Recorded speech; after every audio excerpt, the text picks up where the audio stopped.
अस्सलाम वालेकुम नाज़रीन, आप देख रहे हैं प्रोग्राम गोया और मैं हूं अरसलान खालिद। आज के प्रोग्राम में 2 से 3 अहम इश्यूज़ हैं जिन पर मैं बात करना चाहूँगा। सबसे पहले आज हमने देखा कि कौमी असम्बली में अपोजिशन ने अपनी जो तकारीर हैं बड़ा खुलकर उनमें कहा कि खुदारा ये मिनी बजट ना लाएं, इससे महंगाई का एक तूफ़ान बरपा होगा और आम आदमी के लिए मामलात बहुत मुश्किल हो जाएंगे। हुकूमती रहनुमाओं ने भी तकारीर की, अपोजिशन की तकारीर भी सामने आई, लेकिन इस वक्त वैसे आज बुध के दिन ये मिनी बजट को पेश होना था, लेकिन आज भी ये पेश नहीं हुआ।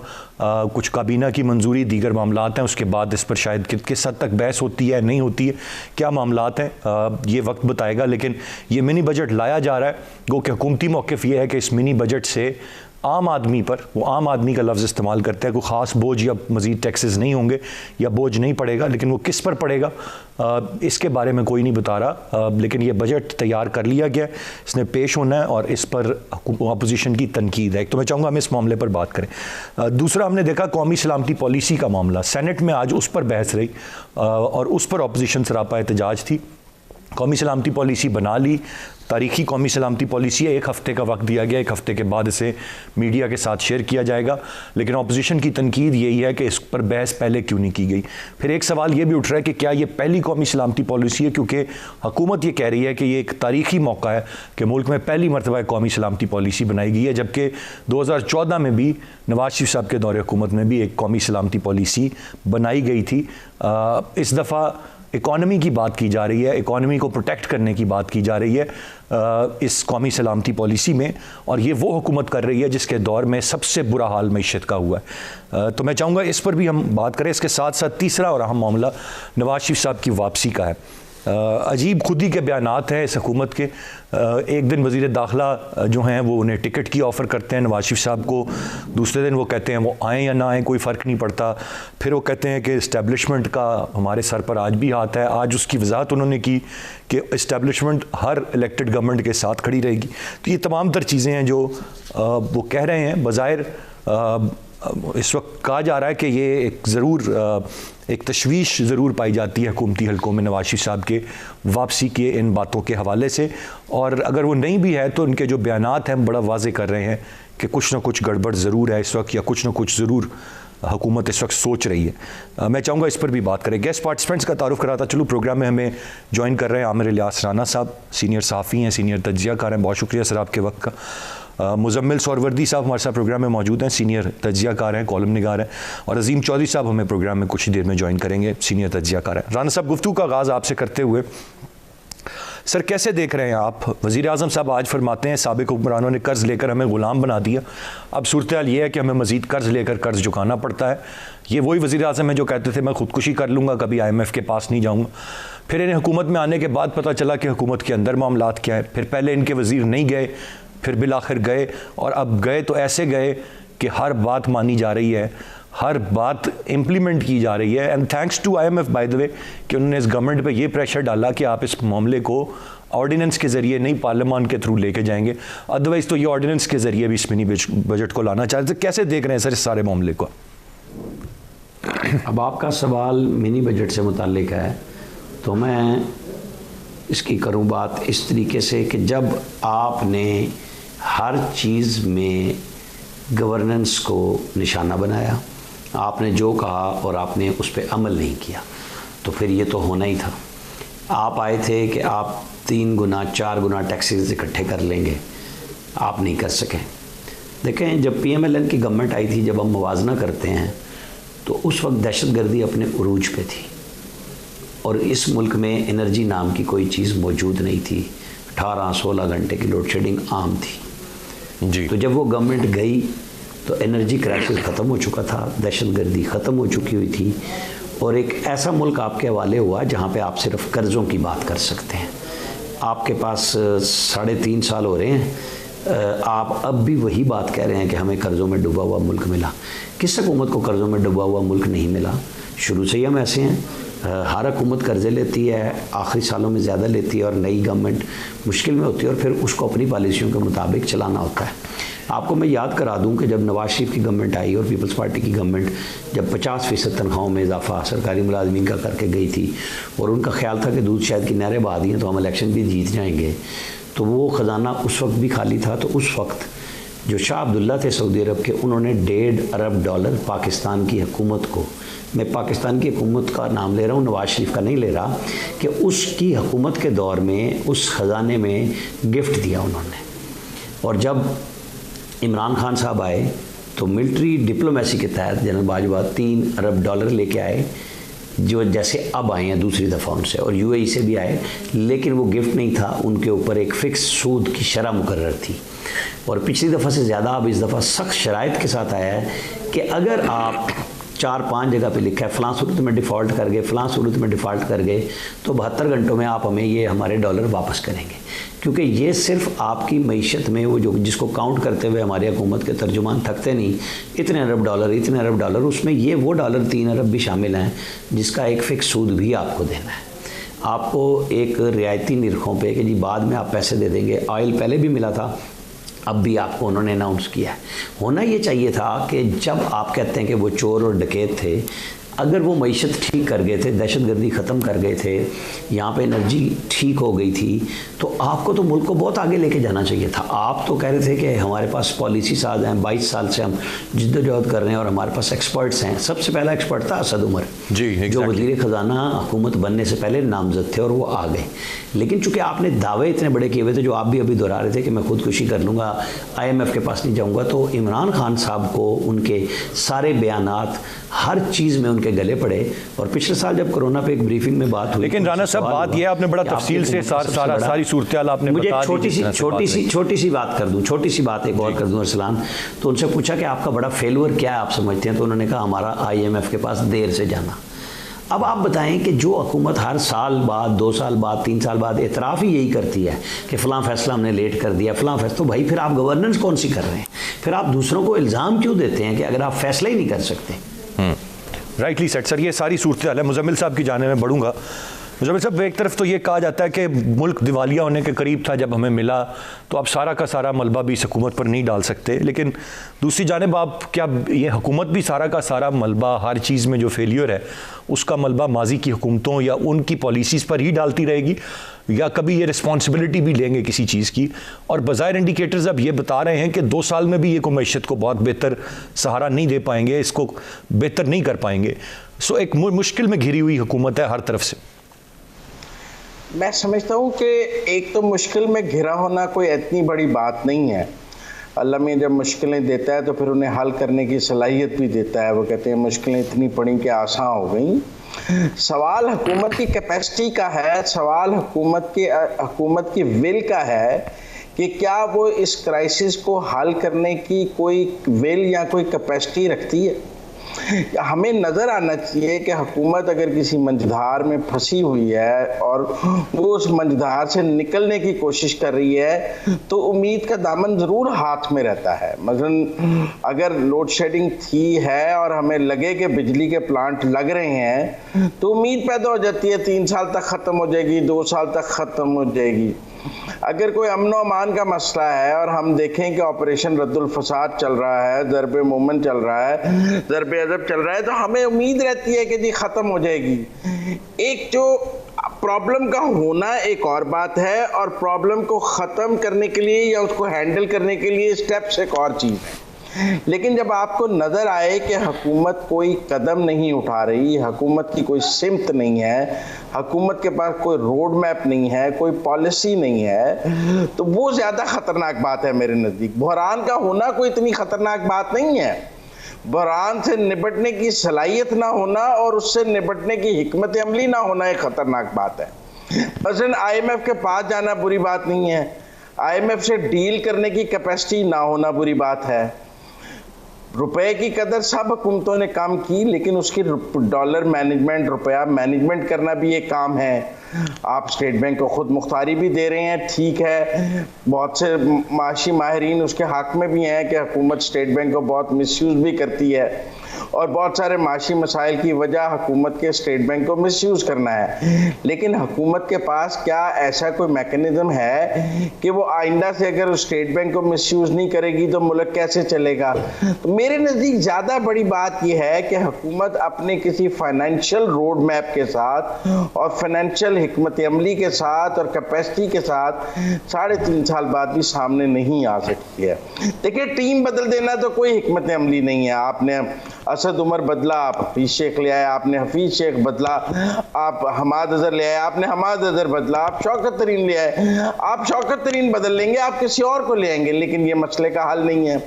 आपने FBR में इसी तरह किया, आज वही शब्बर जदी आपके खिलाफ वादा माफ गवाह हैं, चंद दिनों में हफीज शेख आपके खिलाफ वादा माफ गवाह हो जाएंगे। वो फरुख सलीम साहब को पहले आपने ऑन बोर्ड लिया तर्जुमानों में, आजकल वो भी वादा माफ गवाह हैं। तो मुझे जो ये ज़्यादा खतरनाक बात है कि इनके पास इन बहरानों से निपटने की कोई हिकमत अमली और कोई रोड मैप नहीं। गुफ्तगू का सिलसिला जारी है, एक ब्रेक की जाने बढ़ेंगे, ब्रेक से वापस आकर मजीद बात करते हैं, साथ रहिएगा।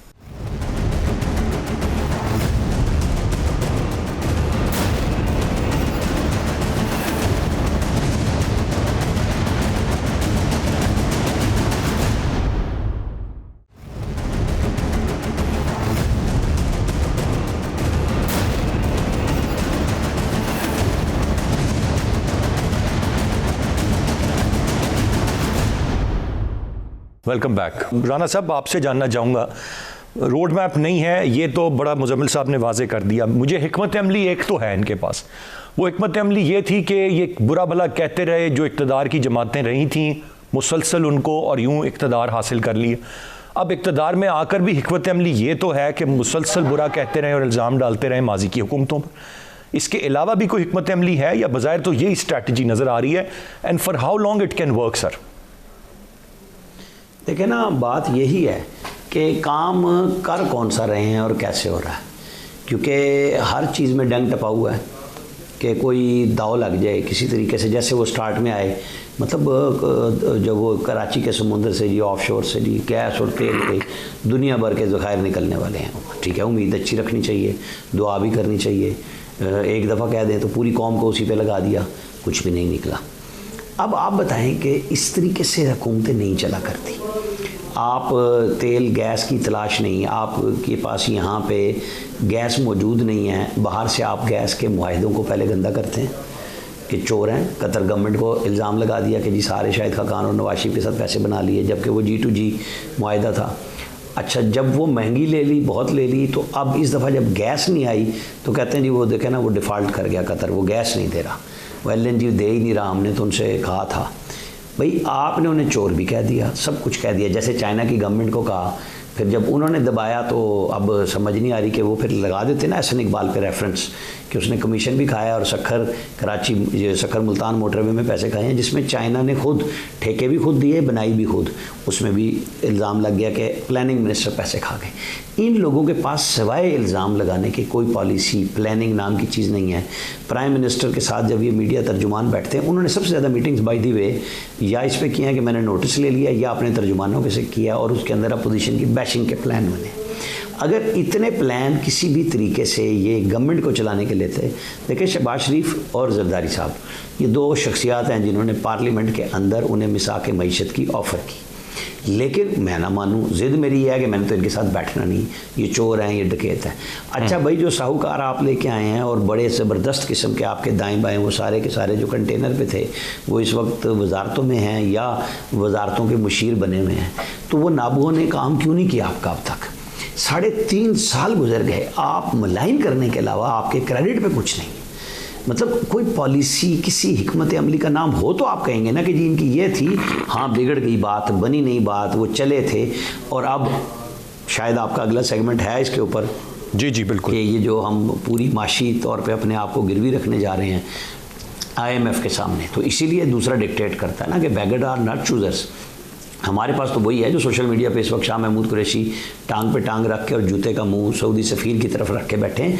ये नॉर्मल अंदाज भी नहीं होता किसी कौम का। अब चूँकि वज़ीर आज़म भी टांग पे टांग रख के बैठते हैं किसी भी बड़े इवेंट पे, तो लोग कहते थे फ़ॉरेन ऑफिस नहीं सिखा रहा।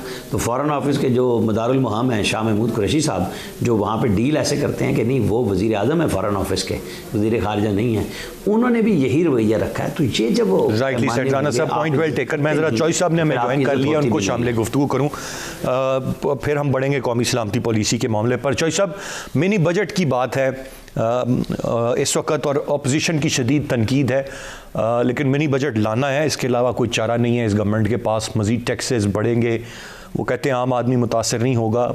अब आम आदमी इनकी नज़र में कौन है उसकी डेफिनेशन हमें नहीं पता, ख़ास आदमी कौन है उसकी नहीं पता, गरीब कौन है उसकी नहीं पता, मुतासर तो सभी हो रहे हैं। सर आपकी क्या राय है इस मिनी बजट पर, और जिस तरह से हर चीज़ में गिरवी रखती जा रही है हुकूमत IMF के सामने अपने आप, या जिस तरह से हर शर्त मानती जा रही है, नेगोशिएट नहीं कर पा रही, उस पर क्या कहेंगे सर? बहुत शुक्रिया आपका अरसलान। पहली बात तो यह है कि ये किसने कहा है कि आप एक मिनी बजट लेकर आए? क्या IMF की शराइत में है? और अगर IMF की शराइत में है तो उसको पार्लियामेंट के सामने रख दिया जाए, ताकि पूरी कौम के सामने ये वाज़ेह हो जाए कि वो कौन सी शराइत हैं जिनके मुताबिक IMF हमसे ये कह रहा है, वो कौन सी कमी है, वो कौन सी ख्वाहिश है, वो कौन सी ज़रूरत है, और पाकिस्तान का इसमें क्या फ़ायदा होगा। तो पहले तो इस पे बहस हो जानी चाहिए पार्लियामेंट में कि ये किन के कहने पर और क्यों हो रहा है। और अगर ये मामला पाकिस्तान की अपनी हुकूमत का है, जैसा कि मेरा ये अंदाज़ा है कि पाकिस्तान की हुकूमत खुद एक मामले को क्रिएट करके सामने लेकर आई है कि हमें मिनी बजट लेकर आना है। मिनी बजट तो इसलिए लेकर आना है कि हमारा टैक्स रेवेन्यू जो है वो पूरा नहीं है, ज़रूरत के मुताबिक नहीं है, पर हमने उसको बढ़ाना है। अगर हमने उसको बढ़ाना है तो फिर हमें टैक्स इकट्ठा करने के लिए इनकम टैक्स के मामलात को ठीक करना पड़ेगा। इनकम टैक्स चोर है, पूरे का पूरा महकमा चोर है पाकिस्तान में। FBR से ज़्यादा चोरी पाकिस्तान के किसी महकमे में नहीं होती। सेल्स टैक्स की जो मामलात है, जितनी सेल्स टैक्स की चोरी पाकिस्तान में है, शायद पूरे पाकिस्तान में कहीं नहीं होती। जब 6, 7, 8, 10, 12, 15, 20 लोग आप इकोनॉमिक टीम के तब्दील कर देंगे तो खाक पॉलिसी चलेगी। और फिर ये बता दीजिए कि वो लोग जो वाकई इस काम को जानते हैं वो तो आपके बारे में ही कह रहे हैं कि आप दिवालिया हो चुके हुए हैं, यानी मुल्क पूरे का पूरा दिवालिया हो चुका है। अब सिर्फ शायद उसकी रस्मी कार्रवाई बाकी है कि हम रस्मी कार्रवाई के नतीजे में ऐलान कर दें कि हम कर्ज की अदायगी नहीं करते। ऐसे हालात में इस बात की ज़रूरत है कि हम इस पर भी गौर कर लें कि क्यों अब हम चीज़ें प्लज कराने पर आ गए हैं। एक्ट ऑफ पार्लियामेंट के तहत परवेज मुशर्रफ बहुत ही बुरा था, बहुत ही घटिया था, बहुत ही नामाकूल था। उसने एक्ट ऑफ पार्लियामेंट के तहत शौकत अजीज के जरिए ये कानून बनवा दिया था कि हम अपने GDP का सिर्फ 60% जो है वो कर्ज ले सकेंगे।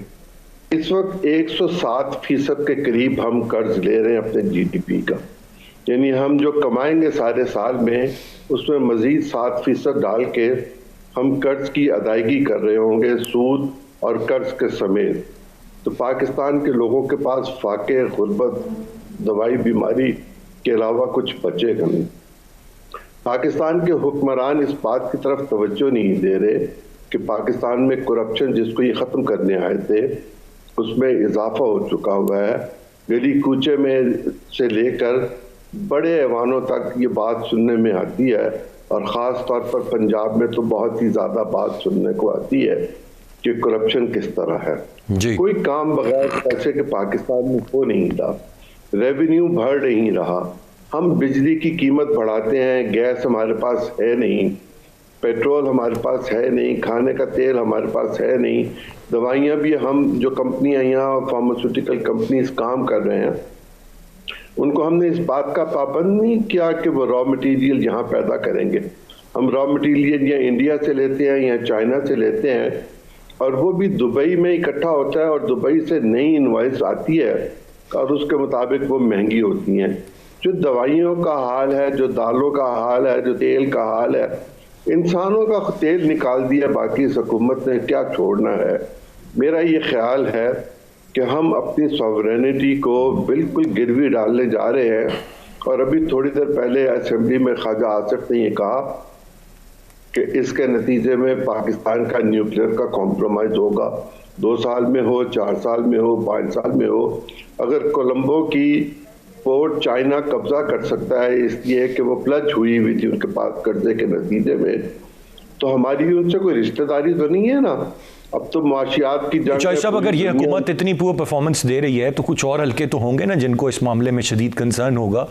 वो भी क्या नहीं सवाल जवाब कर रहे हैं इस हुकूमत से, वो भी क्या कुछ नहीं? आपको और मुझे कंसर्न है, आपको और मुझे कंसर्न है, हम बात कर रहे हैं, बाकी तो सब हुकूमत के हिस्सेदार हैं। जो स्टेक होल्डर्स हैं वो तो हुकूमत के हिस्सेदार हैं, उनको तो अपनी अपनी जगह पे सोचना चाहिए।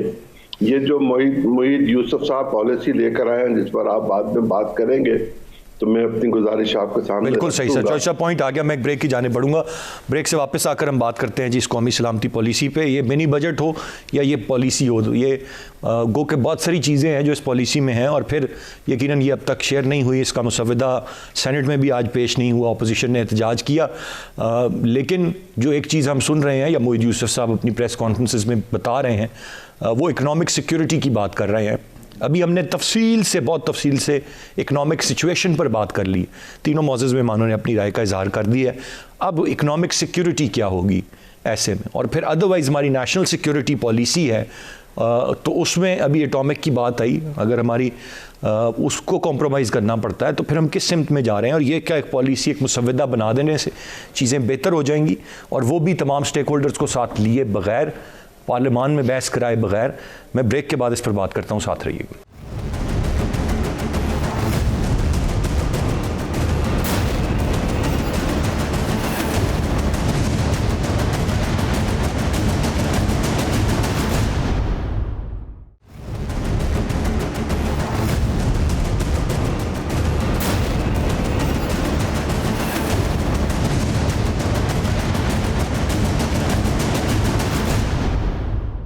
जी वेलकम बैक।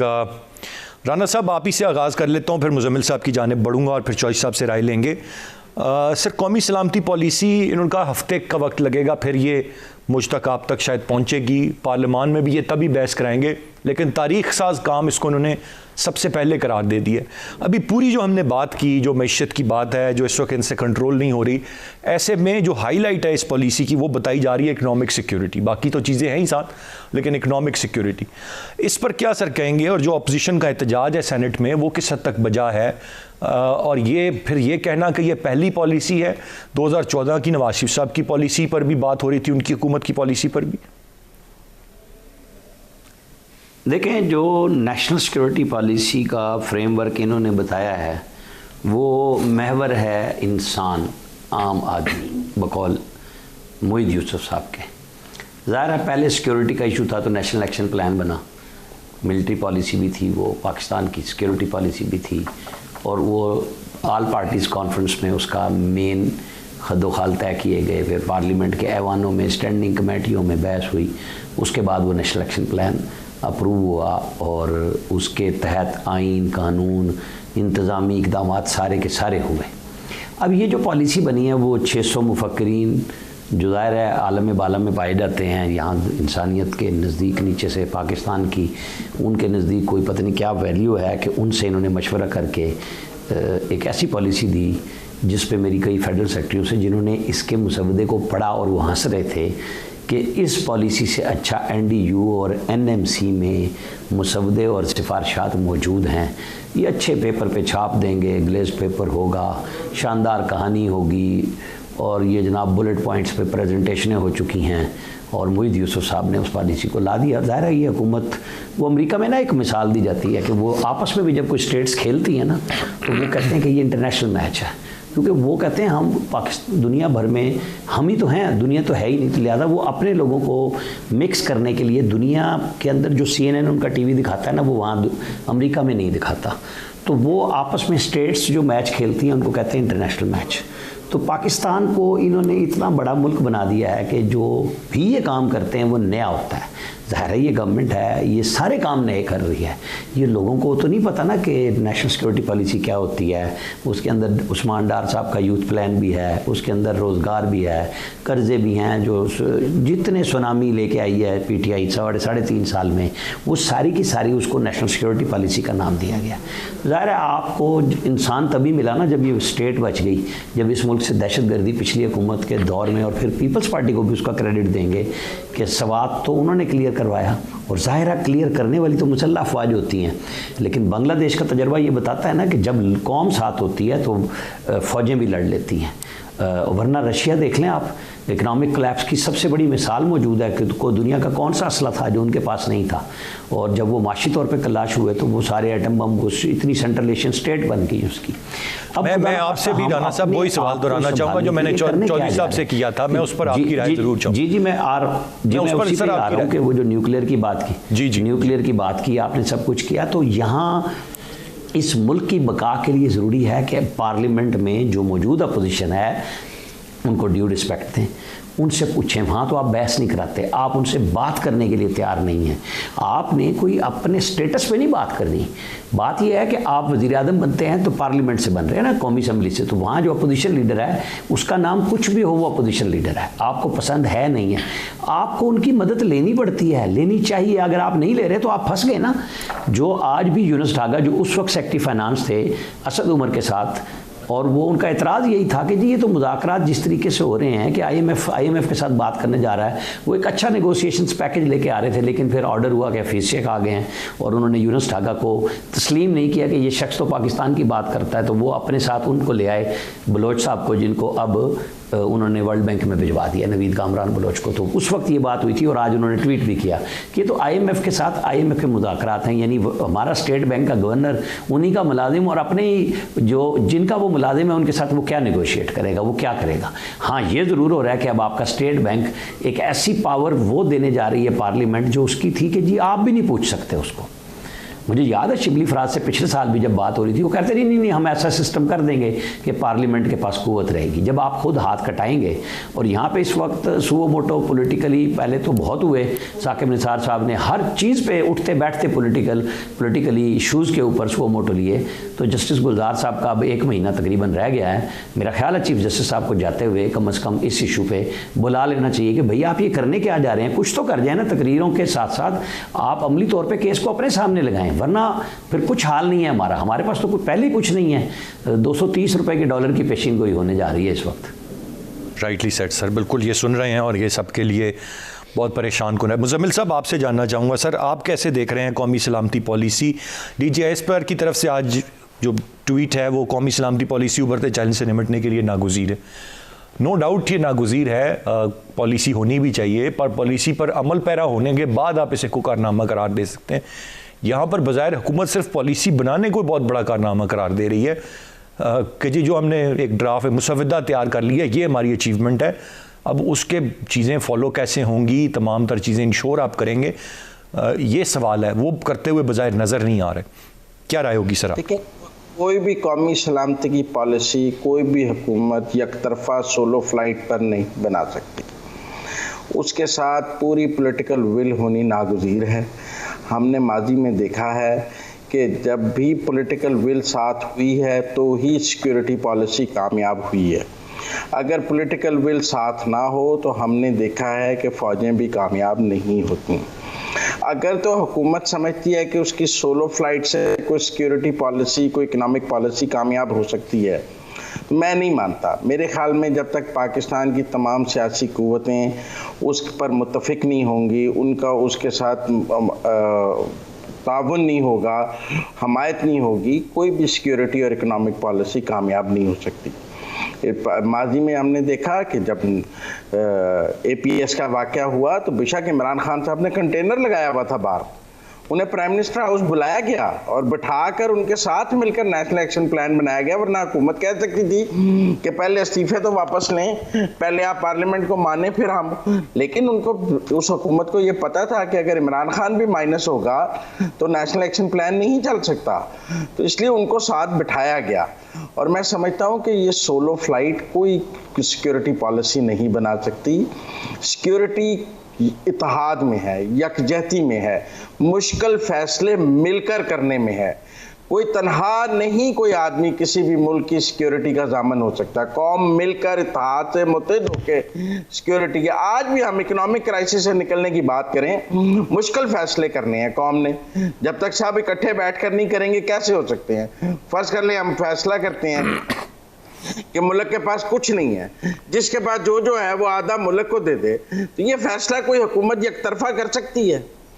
पूरी पॉलिटिकल विल चाहिए इसके लिए, हमने इस क्राइसिस से निकलना है। तो इसलिए मैं समझता हूँ कि हुकूमत को और रियासती इदारों को ये समझना होगा कि मुल्क की सारी सियासी इकाइयों के बगैर कोई सिक्योरिटी और इकोनॉमिक पॉलिसी कामयाब नहीं हो सकती। Rightly sir. चौधरी साहब, आपकी क्या राय होगी? ये तो मुजम्मिल साहब भी कह रहे हैं, हम सब कह रहे हैं, हुकूमत समझने के लिए तैयार नहीं है, और इस पर भी आज जो सेनेट में जो कुछ हुआ, मुसवदा पेश ना करने पर अपोजिशन का एहतजाज है। यकीनन बाकी जगहों से भी ये बयानात आ रहे हैं, चाहे फ्लोर ऑफ द हाउस में हों या अदरवाइज़ हों, लेकिन हर तरफ से तनकीद तो इस पर है। फिर आपने खुद ही बनाई, उसको पब्लिक नहीं किया अभी तक, और फिर आप उसको खुद ही बहुत एक बड़ी चीज़ भी करार दे रहे हैं। क्या इसके असरात क्या होंगे अबाव ऑल सर? सवाल ये है, और किस हद तक ये सिक्योरिटीज़ इंश्योर कर पाएंगे अब इस पॉलिसीज़ के बाद?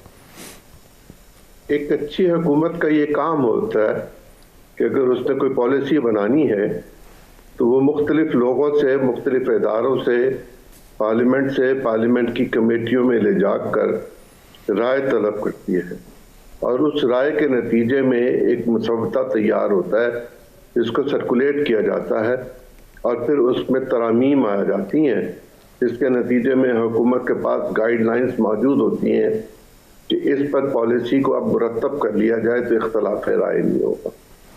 लेकिन यहाँ तो मामला ये नहीं है। यहाँ तो मामला ये है कि उन्होंने एक पॉलिसी बना ली, उसमें फौज के तमाम जनरलों को बिठा के वो हमें बता दिया गया कि पॉलिसी बना दी है, 10 दिन बाद इसकी नकाब कुशाई करेंगे तो पता चलेगा कि वलीमे में दुल्हन कौन है। ये तो एक बात है। दूसरी बात यह है कि कोई पॉलिसी उस वक्त तक कामयाब नहीं हो सकती जब तक वसाइल नहीं हो, और वसाइल का आलम यह है कि अभी कल 200 अरब रुपए के तरक्याती अखराजात जो हैं उनमें तखफीफ की गई है। हमारे पास तो पैसे ही नहीं है, हम तो कर्ज नहीं दे सकते, हम तो सूद नहीं दे सकते। हम तो $1 अरब कर्ज लेने के लिए हम अपने मुल्क को उनके हवाले कर रहे हैं, हम अपनी खुद मुख्तारी उनको दे रहे हैं। सियासी खुद मुख्तारी तो हमारे पास पहले ही नहीं है, माशी खुद मुख्तारी जैसी तैसी हमारे पास मौजूद थी, वो भी हम उनको दे रहे हैं। हम अपनी ज़रूरी जो मालियाती पॉलिसी है वो भी हम उनको दे चुके हुए हैं। जाने हम क्या क्या उनको देंगे, दरिया भी हमारे पास नहीं है, समंदर भी हमारे पास नहीं है, और यहाँ पर कोई पॉलिसी उस वक्त तक कामयाब नहीं होगी जब तक उस पर कंसेंसस नहीं होगा। जैसे नेशनल एक्शन प्रोग्राम के 20 पॉइंट्स पर कंसेंसस हुआ था, और उनमें से भी कुछ पॉइंट्स थे उन पर काम नहीं हो सका था, उसमें शायद वसाइल की कमी थी। गवर्नमेंट को चाहिए आंखें खोले, अपने एहसास करे कि वो हुकूमत है, वो अपोजिशन के ट्रक पे नहीं है। उनको चाहिए कि पाकिस्तान की बका, इसके इस्तेहकाम, जमहूरियत को पायदार करने और लोगों को इज्जत नफ्स देने और लोगों के सामने जूते उठा के रखने की बजाय पाकिस्तान के लोगों की इज्जत करें। पाकिस्तान में लोगों को खाने के लिए जो अजाब अब उन पर आता चला जा रहा है, उसको कम करने के लिए मुल्क में से करप्शन को ख़त्म करें, चोरी ख़त्म करें, टैक्स रेवेन्यू के जो मामलात हैं उनको ठीक करें। ये हम तो नहीं लेकर आए थे शब्बर जैदी को, जो शब्बर जैदी वाक़फ़े हाल पहले भी था और अब भी है। जो कुछ वो कह रहा है, जो कुछ चौधरी सरवर कह रहा है, जो कुछ बाकी लोग कह रहे हैं, अभी कल सरताज अजीज साहब भी कुछ कह रहे थे, जो हफीज़ पाशा कह रहे हैं, ये इन लोगों को एक दफ़ा इकट्ठा कर लें, पाकिस्तान के मईशत वाले लोगों को, और उनसे सुन लें कि पाकिस्तान की मईशत उनके नज़दीक क्या है। जब पैसे ही नहीं होंगे तो हम टैंक कहाँ से खरीदेंगे, हम तोप कहाँ से खरीदेंगे, हम गलियों में सिक्योरिटी के लिए क्या करेंगे। और फिर बात की जा रही है मुआशी सिक्योरिटी की। मोहित साहब ने जो कहा, तो 107% GDP का कर्ज लेके मुआशी सिक्योरिटी के लिए पैसे मोहित यूसुफ हमें बता दें। Right sir, choice of point आ गया। मैं जरा क्विकली अब एक फिक्र कर, मोहित यूसुफ तो अमेरिका से आए, चंद महीने हुए, चंद महीने बाद वो चले जाएंगे, हम कहाँ जाएंगे? सर बहुत सारे हैं जिनके ब्रीफ केस उठाने और चले जाना है, और ये ऐसा ही है। मैं ज़रा आगे बढ़ते हुए, एक किसी ने वहाँ से आना भी है, राना साहब, नवाज शरीफ साहब के आने की बात बज़ाहिर अब नून लीग कह रही है इनके हाथों भूले हुए हैं। को तो बड़ा खुश होना चाहिए कि नवाज शरीफ साहब आप वापस आ रहे हैं, बहुत अच्छी बात है, हम तो मुंतज़िर थे वापस आएँ, सीधे जेल जाएँ। लेकिन अजीब अजीब बयानात दे रही है हुकूमत के मुख्तलिफ तर्जुमान। ये क्या तासुर आपको देते हैं? और फिर जो डील की बातें चल ही रही हैं, क्या ये समझते हैं कि कोई इनसे दूर हो रहा है, कहीं और डील बन रही है, इसलिए ये भुखलाए हुए हैं? राना साहब, ये कोई मतलब ऐसी बात नहीं है। नवाज शरीफ ने आना है, जब वो तय करेंगे वो आ जाएंगे। पहले भी जेल चले गए थे। सवाल ये है कि प्राइम मिनिस्टर ने ये सवाल क्यों उठाया कि एक नाअहल और सज़ा याफ्ता शख्स को दोबारा वज़ीर आज़म बनाने की बात हो रही है। सवाल तो यहाँ से उठा है ना, या शहबाज गिल और जो हुकूमती तर्जुमानों की फ़ौज दर फौज है कि जी ये डील कर रहे हैं, ये तो वो उनके फिर वो जो सोशल मीडिया के हैंडलर्स हैं वो सारे उठा रहे हैं कि ये तो कहते थे हम किसी से बात नहीं करेंगे, तो कौन किससे बात कर रहा है? और जाहिर है कि वो इस्टेब्लिशमेंट की बात कर रहे हैं। तो DGI-SPR ने एक दफ़ा कहा था ज़ुबैर साहब की गुफ्तगू पे, मेरा ख्याल है उनको अब फिर भी कह देना चाहिए, क्योंकि ज़रदारी के ऊपर तो एक अखबार के हमारे दोस्त हैं उनसे बात की गई, एक अस्करी ज़राए की, वो भी खुल के सामने नहीं आए थे। जिस तरह चौधरी निसार ने कहा था अस्करी ज़राए हैं तो फिर खुल के बात कर लें कि वो कौन से ज़राए हैं जो बात करना चाहते हैं, तो वो बता दें कि वो पीपल्स पार्टी का नाम जो पूछ रहे थे तो वो DGI-SPR ही ज़ाहिर है हमारे सामने तो मौजूद हैं, तो वो बात नवाज शरीफ के वाले से भी कह सकते हैं और गवर्नमेंट पूछ ले उनसे। जाहिर है कि वो कहते हैं ना, आज भी शेख रशीद ने कहा है कि वो हमारे साथ हैं, 20-20 साल की पॉलिसी है, तो उनसे कहलवा लें, खुद कह दें। तो ये परेशानी तो इनकी दौड़ ये बात बता रही है कि कुछ ऐसा है जो इनके हाथ से निकलने जा रहा है। बिल्कुल सही। मुजम्मिल साहब, आपकी क्या राय होगी?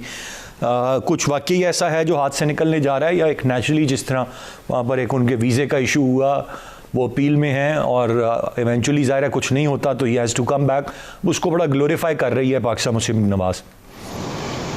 मेरा नहीं ख्याल को वीज़े के इशू की वजह से वो वापस आएंगे। वो गए भी अपनी मर्जी से थे और आएंगे भी अपनी मर्जी से ना।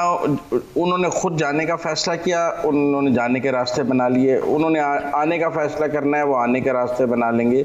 इससे पहले भी, इलेक्शन से पहले, जब सारी पार्टी उनको रोक रही थी कि आपको नहीं आना चाहिए, वो आ गए थे। तो इसलिए नवाज शरीफ के आने का फैसला नवाज शरीफ ने खुद करना है और वो खुद ही मेरा ख्याल है आप समझ रहे हैं कि हुकूमत के हाथ से, इमरान खान के हाथ से गेम निकलती जा रही है और ये हाई टाइम है कि वो वापस आकर इसका फ़ायदा उठा सकें। वो अपनी पॉलिटिकल टाइमिंग और पॉलिटिकल सिचुएशन की वजह से आएंगे। लेकिन मुजम्मिल साहब, कोई तो बात कहीं हुई होगी ना, उनके जाते हुए भी कुछ तो सपोर्ट उनको रही होगी, आते हुए भी कुछ तो ग्रीन सिग्नल मिलेगा, या बस वो आज फैसला कर लेंगे और वो आ जाएंगे, या वो कोई इलेक्शन का टाइम देखेंगे, अर्ली इलेक्शन देखेंगे, उनकी सज़ा का खात्मा नहीं है, उनको जेल जाना पड़ेगा, ये सारी चीज़ें भी तो देखनी पड़ेंगी ना मुजम्मिल? वो तो तीन ऑप्शन हैं इस्लामाबाद हाई कोर्ट में। एक ऑप्शन ये है कि इस्लामाबाद हाई कोर्ट एहतसाब अदालतों की सज़ाओं को बहाल करके मरियम नवाज को भी जेल भेज दे, तो ऐसी सूरत में भी नवाज शरीफ को वापस आना होगा। ये तो नहीं हो सकता कि उनकी बेटी जेल में हो और वो जो है वो लंदन में कॉफ़ी पी रहे हों, ऐसा वाले तो नहीं होगा। अगर उनकी बेटी को जेल भेजा जाएगा तो वो वापस जेल जाने के लिए आ जाएंगे। अगर इस्लामाबाद हाई कोर्ट जो है वो अपीलें मंजूर करके एहतसाब अदालत की सजाएं मरियम नवाज की ख़त्म कर देता है तो नवाज शरीफ के लिए रास्ता खुल जाएगा, वो वापस आ जाएंगे और वही फैसला उनको भी रेप्लिकेट हो जाएगा। तीसरी सूरत है कि इस्लामाबाद हाई कोर्ट जो है वो फैसला रिमांड कर दे और रीट्रायल में भेज दे। तीन के अलावा तो कोई सूरत नहीं है। अगर रीट्रायल में भी भेज देगा तो नवाज शरीफ वापस आ जाएगा। लिहाजा मेरे ख्याल में इस्लामाबाद हाई कोर्ट का कुछ भी फैसला हो, सजाएं बहाल हों, सजाएं खत्म हों, सजाएं रखी जाएं ना रखी जाएं, नवाज शरीफ को वापस आना पड़ेगा। चौधरी साहब, आप कैसे देखते हैं, नवाज शरीफ साहब को क्या वाकई वापस आना पड़ेगा, या उन्होंने ये डिसाइड कर लिया है कि उनकी भी सियासत अब रिमोटली होगी और वीडियो लिंक के ज़रिए होगी और हालात साजगार नहीं है और अलाउ नहीं करेंगे उनको आना यहाँ पे? अगर उनके वीज़े के मामला दुरुस्त ना हुए तो अभी उनके पास एक गुंजाइश मौजूद होगी कि वह असाइलम सीख करें। मुझे नहीं पता वो करेंगे कि नहीं करेंगे। उनके आने या ना आने से पाकिस्तान में मौजूद सियासी जो मामला हैं उन पर कोई बहुत ज़्यादा बड़ा फ़र्क नहीं पड़ेगा। इसलिए है कि वह सियासत में खुद तो हिस्सा ले नहीं सकेंगे अपनी सज़ाओं के नतीजे में, और मरियम नवाज शरीफ को ये रोक नहीं सकेंगे। अब है इलेक्शन की आमद के मामला। आप याद कीजिए जब बेनज़ीर साहबा तशरीफ लाई थी और मियाँ नवाज शरीफ भी उनके पीछे पीछे चले आए थे, तो क्या उनको रोका गया था? मियाँ नवाज शरीफ के साथ तो एक एग्रीमेंट हुआ था, लेकिन वह एग्रीमेंट साइड पर रख दिया गया था। जब पॉलिटिकल प्रेशर बढ़ता है तो फिर हुकूमतें बेबस हो जाती हैं। जो इलेक्शन करीब आएगा तो हुकूमत की गिरफ्त कमज़ोर होती चली जाएगी और इतनी कमज़ोर हो जाएगी कि इनका कोई फैसला किसी जगह पर कोई तस्लीम नहीं करेगा। और जब इनका फैसला तस्लीम ही नहीं होगा और एक प्रेशर होगा पब्लिक का, तो मियां नवाज शरीफ के रास्ते में कोई रुकावट नहीं होगी मासूआइज के कि वो आके अदालत के सामने पेश हो और फिर उसी तरह वो मामला चले कि ये पॉलिटिकल विक्टिमाइजेशन थी और ये सारे मामला थे, और अगर अदालतों ने उनकी बात सुन ली तो वो बरी हो जाएंगे, और बरी हो जाएंगे तो फिर वो चौथी दफा प्राइम मिनिस्टर बनने की तैयारी करेंगे, फिर वो हट जाएगा मामला। मुझे नहीं पता, इस बात का कोई अंदाजा नहीं है कि ये जो high court supreme court bar जो करना चाहती है एक सुप्रीम कोर्ट में रिव्यू, इसके नतीजे में क्या होगा। लेकिन इस तरह के रिव्यू पहले हो चुके हुए हैं, उनका नतीजा तो कुछ नहीं निकला था। खुद मियां साहब ने भी किया था और जहांगीर तरीन ने भी। लेकिन शहबाज शरीफ साहब पाकिस्तान में मौजूद है और पॉलिटिकली क्राउड जो है वो तो मरियम के गिर्द इकट्ठा हो जाता है, और मरियम क्राउड को इकट्ठा कर लें और उसमें शहबाज शरीफ साहब भी मौजूद हो, और वो अगर अपनी फैमिली में ये फैसला कर लें कि प्राइम मिनिस्टर कौन होगा, तो ये एक फैमिली पार्टी है और बाकी सब लोग उस फैमिली के साथ हैं, उनके मामला तय हो जाएंगे। बिल्कुल सही पॉइंट आ गया सर। बहुत शुक्रिया अदा करना चाहूँगा मैं तीनों रिस्पेक्टेबल गेस्ट का। और इस वक्त वो वापस आएंगे या नहीं, अब एक खबर ये भी आ रही है कि हुकूमत शहबाज शरीफ साहब के खिलाफ अदालत जाएगी अगर नवाज शरीफ साहब वापस नहीं आते, क्योंकि वो गारंटर थे। ये तमाम तर चीज़ें इस वक्त चल रही हैं। अब फ़िज़ा तब्दील हो रही है। KPK के बल्दियाती इंतखाबात के बाद ओवरऑल माहौल हमें बड़ा तब्दील होता नज़र आ रहा है। अब देखते हैं कि ये तब्दीली किस हद तक जारी रहती। आज के प्रोग्राम से इतने। अरसलान खालिद को इजाज़त दीजिए। अल्लाह ने के बाद।